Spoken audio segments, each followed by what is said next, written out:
Ready? Hello, ಹೇಗಿದ್ದೀರಾ ಎಲ್ಲರೂ? ಎಲ್ಲ ಚೆನ್ನಾಗಿದ್ದೀರಾ ತಾನೆ? ಸೊ ಇವತ್ತು ನವಮಿ.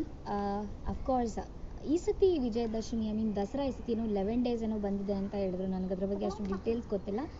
ಸೊ ಎಸ್, ಎಲ್ಲ ಹೇಗಿದ್ದೀರಾ? ಐ ಹೋಪ್ ಎಲ್ಲ ಚೆನ್ನಾಗಿದ್ದೀರಾ. ಹಬ್ಬ ಎಲ್ಲರೂ ಚೆಂದ ಮಾಡ್ತಿದ್ದೀರಾ, ಆಚರಿಸ್ತೀರಾ ಅಂತ ಅನ್ಕೋತೀನಿ. ಆ್ಯಂಡ್ ಎಸ್, ನಮ್ಮ ನಾಡ ಹಬ್ಬ ದಸರಾಗೆ ಎಲ್ಲರಿಗೂ ಹಾರ್ದಿಕ ಶುಭಾಶಯಗಳು. ಸೊ ದಸರಾ ಹಬ್ಬದ ಹಾರ್ದಿಕ ಶುಭಾಶಯಗಳು ಎಲ್ಲರಿಗೂ, ಸಮಸ್ತ ಕನ್ನಡಿಗರಿಗೆ.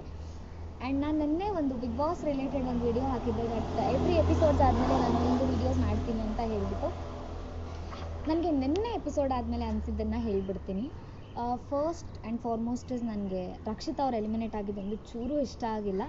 ಬಿಕಾಸ್ ಅವ್ರು ಇರಬೇಕಿತ್ತು ಅಂತ ನಂಗೆ ಅನ್ನಿಸ್ತು. ಅಲ್ಲಿ ಇರೋ ಪ್ರತಿಯೊಬ್ಬರಿಗೂ ಕನ್ನಡ ತುಂಬ ಚೆನ್ನಾಗಿ ಬರುತ್ತೆ, ಕನ್ನಡ ತುಂಬ ಚೆನ್ನಾಗಿ ಮಾತಾಡ್ತಾರೆ. ನನಗೇನು ಅನಿಸುತ್ತೆ ಅಂದರೆ, ಒಬ್ಬರು ಯಾರಾದರೂ ಕನ್ನಡ ಅಷ್ಟು ಚೆನ್ನಾಗಿ ಬರದೇ ಇರೋರು ಇದ್ದಾಗ ಅಫ್ಕೋರ್ಸ್ ಎಂಟರ್ಟೈನಿಂಗ್ ಆಗಿರುತ್ತೆ. ಆ್ಯಂಡ್ ಅವ್ರಿಗೆ ಕನ್ನಡ ಕಲಿಸ್ಕೊಳಕ್ಕೆ ನಮಗೊಂದು ಅವಕಾಶ ಸಿಗುತ್ತೆ ಅಲ್ವಾ? ಸೊ ನನಗೆ ಎಲ್ಲರದ್ದು ಸ್ವಲ್ಪ ನಿರ್ಧಾರ ಅಂದರೆ, ಸ್ಪೆಷಲಿ ನಂಗೆ ಅದು ಅವ್ರು ಎಲಿಮಿನೇಟ್ ಆಗೋ ಒಂದು ಪ್ರಾಸೆಸ್ ಬೇಕಾಗಿರಲಿಲ್ಲ ಅಂತ ನನಗನ್ನಿಸ್ತು. ಆ್ಯಂಡ್ ಇನ್ನೊಂದೇನಪ್ಪ ಅಂತ ಅಂದರೆ, ಅಫ್ಕೋರ್ಸ್ ನಮ್ಮ ಮಲ್ಲಮ್ಮನ ಬಗ್ಗೆ ಏನು ಹೇಳೋದು. ಶಿ ಇಸ್ ಲಿಟ್ರಲಿ ಕ್ಯೂಟ್, ಅಷ್ಟು ಕ್ಯೂಟ್ ಅನ್ನಿಸ್ತಾರೆ ನನಗೆ. ಟಾಸ್ಕ್ ಆಗಿರ್ಬೋದು, ಟಾಸ್ಕ್ ಅಂತ ಬಂದಾಗ ಮಲ್ಲಮ್ಮಂಗೆ ಟಾಸ್ಕ್ ಸ್ವಲ್ಪ ಅವ್ರಿಗೆ ಅಫ್ಕೋರ್ಸ್ ಅವರು ಉತ್ತರ ಕರ್ನಾಟಕದವ್ರು ಆಗಿರೋದ್ರಿಂದ ಕೆಲವೊಮ್ಮೆ ಭಾಷೆ ಸಮಸ್ಯೆ ಆಗೋದು ನಿಜವಾಗ್ಲೂ ಹೌದು. ಬಟ್ ಬಿಗ್ ಬಾಸ್ಗೆ ಒಂದು ಸಲ್ಯೂಟ್ ಹೇಳಬೇಕು. ಬಿಕಾಸ್ ಅಷ್ಟು ಪೇಷನ್ಸಿಂದ ಅಮ್ಮಂಗೆ ಎಕ್ಸ್ಪ್ಲೇನ್ ಮಾಡಿದ್ದಲ್ದೇ ಅದಾದಮೇಲೆ ಅವ್ರಿಗೆ ಇನ್ನೊಂದು ಅವಕಾಶ ಕೊಟ್ಟರು ಅದನ್ನು ಮಾಡೋದಕ್ಕೆ. So very very very happy for that. Second thing is, ನನಗೆ ಧ್ರುವ ಅವ್ರು ಸಖತ್ ಇಷ್ಟ ಆದರು ನಿನ್ನೆ. ಯಾಕಂದರೆ ಅವ್ರು ಮಲ್ಲಮ್ಮಂಗೆ ಒಂದು ಲೈನ್ ಹೇಳ್ತಾರೆ, ಮಲ್ಲಮ್ಮ ನಿಮ್ಗೆ ಏನೇ ಅರ್ಥ ಆಗದಿದ್ರು ತಲೆ ಮೇಲೆ ಬಿಟ್ಟು ಕೇಳಿ ಮೇಡಮ್ಮ, ಹೇಳ್ತೀವಿ ಅಂತ ಹೇಳ್ತಾರೆ. ಸೊ ನಂಗೆ ಅದು ತುಂಬ ಇಷ್ಟ ಆಯಿತು. ಆ್ಯಂಡ್ ಇವನ್ ನಾನು ಆಗಲೇ ಹೇಳ್ದಂಗೆ ಕಾಕ್ರೋಚ್ ಅವ್ರದ್ದು ಏನು ಕೇಳೋದು, ಅವ್ರೊಂಥರ ಶೈನ್ ಆಗ್ತಾರೆ, ಅವರು ಡೆಫಿನೆಟಾಗಿ ಅವ್ರು ಶೈನ್ ಆಗ್ತಾರೆ. ಆಮೇಲೆ ನನಗೆ ಇನ್ನೊಂಚೂರು ಇಷ್ಟ ಆಗಿದ್ದು ಗಿಲ್ಲಿ ಅವ್ರು. ಆ್ಯಕ್ಚುಲಿ ಸ್ವಲ್ಪ ಅವ್ರಿಗೆ ನನಗನ್ಸುತ್ತೆ ಅವ್ರು ಒಂಟಿಯಾಗಿ ಆ್ಯಕ್ಚುಲಿ ಆಡಬೇಕಿತ್ತು. ಅವ್ರಿಗೆ ಜಂಟಿ ಸಿಕ್ಕಿ ಸ್ವಲ್ಪ ಪ್ರಾಬ್ಲಮ್ ಆಯ್ತಾ ಅಂತ. ಸೊ ಗಿಲ್ಲಿ ಅವ್ರು ಒಂಟಿಯಾಗಿ ಆಡೋದನ್ನು ನಾನು ನೋಡಬೇಕು. ಅವ್ರು ತುಂಬ ಚೆನ್ನಾಗಿ ಕಾಮಿಡಿ ಮಾಡ್ತಾರೆ ಗಿಲ್ಲಿ. ಆ್ಯಂಡ್ ಇನ್ನೊಂದು ಏನಪ್ಪ ಅಂತ ಅಂದರೆ, ತುಂಬ ವಿಷಯಗಳಿತ್ತು. ನಂಗೆ ಆ್ಯಕ್ಚುಲಿ ತುಂಬ ಇಷ್ಟ ಆಯಿತು. ರಕ್ಷಿತಾ ಅವ್ರು ಇರಬೇಕಿತ್ತು ಅಂತ ಅನ್ನಿಸ್ತು. ಆ್ಯಂಡ್ ರಕ್ಷಿತಾ ಅವ್ರು ಹೋದಾಗ ಅವರು ಒಬ್ಬರು ಇದ್ದಾರೆ, ಅವ್ರ ಬೆಡ್ರೂಮಲ್ಲಿ ಹೋಗ್ಬಿಟ್ಟು ತುಂಬ ಅಳ್ತಿದ್ರು. ಬಟ್ ಅವ್ರಿಗೆ ಗೊತ್ತಿತ್ತು ಅನ್ಸುತ್ತೆ ಆ್ಯಕ್ಚುಲಿ ರಕ್ಷಿತಾ ಅವ್ರು ಹೊರಟಿದ್ದಾರೆ ಅಂತ ಗೊತ್ತಿತ್ತು. ಅವ್ರು ಆಮೇಲೆ ಬಂದ್ಬಿಟ್ಟು ಕೇಳಿದ್ರು ಜಾನ್ವಿ ಅವ್ರ ಹತ್ರ, ಈ ರಕ್ಷಿತಾ ಹೋಗ್ಬಿಟ್ರ ಅಂತ. ನಂಗೆ ಅದು ಯಾಕೋ ಸರಿ ಅಂತ ಅನ್ನಿಸ್ತಿಲ್ಲ.